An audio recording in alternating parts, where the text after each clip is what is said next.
सर्दी के मौसम में एक बूढ़ी औरत अपने घर के कोने में ठंड से तड़प रही थी।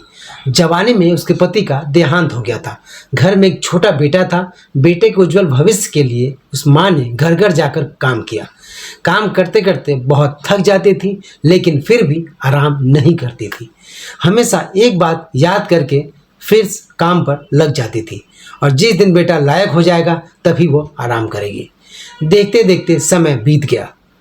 माँ बूढ़ी हो गई और बेटे को एक अच्छी नौकरी लग गई।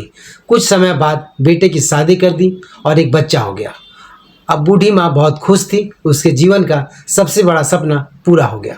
उसका बेटा लायक हो गया और अब उसका बेटा उसकी हर ख्वाहिश पूरी करेगा। लेकिन ये क्या, बेटे और बहू के पास माँ से बात करने तक का वक्त नहीं था।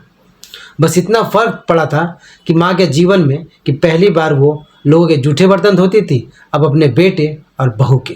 पहले वो बाहर के लोगों के कपड़े धोती थी, अब अपने बेटे बहू के। फिर भी वो खुश थी। औलाद तो उसकी थी। सर्दियों का मौसम आ गया। एक टूटी चारपाई पर घर के बिल्कुल बाहर वाले कमरे में एक फटे कंबल में सिमट कर माँ लेटी थी और सोच रही थी कि आज बेटा आएगा तो उसे कहूँगी कि तेरी माँ को बहुत ठंड लग रही है, एक नया कंबल ला कर दे। शाम को बेटा घर आया तो माँ ने कहा, बेटा ठंड बहुत है, मुझे बहुत ठंड लगती है, और बात ठंड की नहीं है, मैं बूढ़ी हो गई हूँ, इसलिए शरीर में जान नहीं है। इस फटे कंबल में ठंड रुकती नहीं है बेटा, कल एक नया कंबल लाकर दे दे। बेटा गुस्से से बोला, इस महीने घर में राशन और बच्चे का एडमिशन में बहुत खर्च हो गया है। पोते को स्कूल में एडमिशन कराना है, कुछ पैसे हैं, लेकिन उससे बच्चे का स्वेटर लाना है, तुम्हारी बहू के लिए एक शॉल लाना है।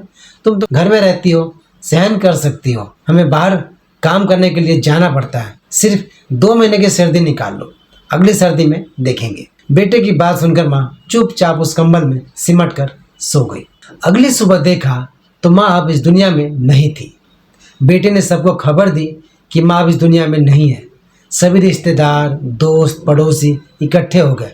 बेटे ने माँ की अंतिम यात्रा में कोई कमी नहीं छोड़ी थी। माँ की बहुत बढ़िया अर्थी सजाई थी, बहुत महंगा शॉल माँ को ओढ़ाया था। सारी दुनिया माँ का अंतिम संस्कार देखकर कह रही थी कि हमें भी हर जन्म में भगवान ऐसा ही बेटा दे।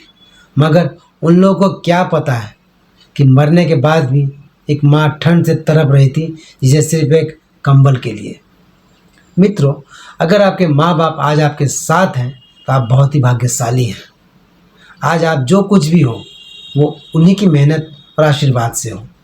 जीते जी अपने माँ बाप की सेवा करना आपका पहला कर्तव्य है, क्योंकि उन्होंने आपके लिए पूरा जीवन दे दिया है। इसलिए माता पिता की जीते जी इज्जत करें और प्रेम करें।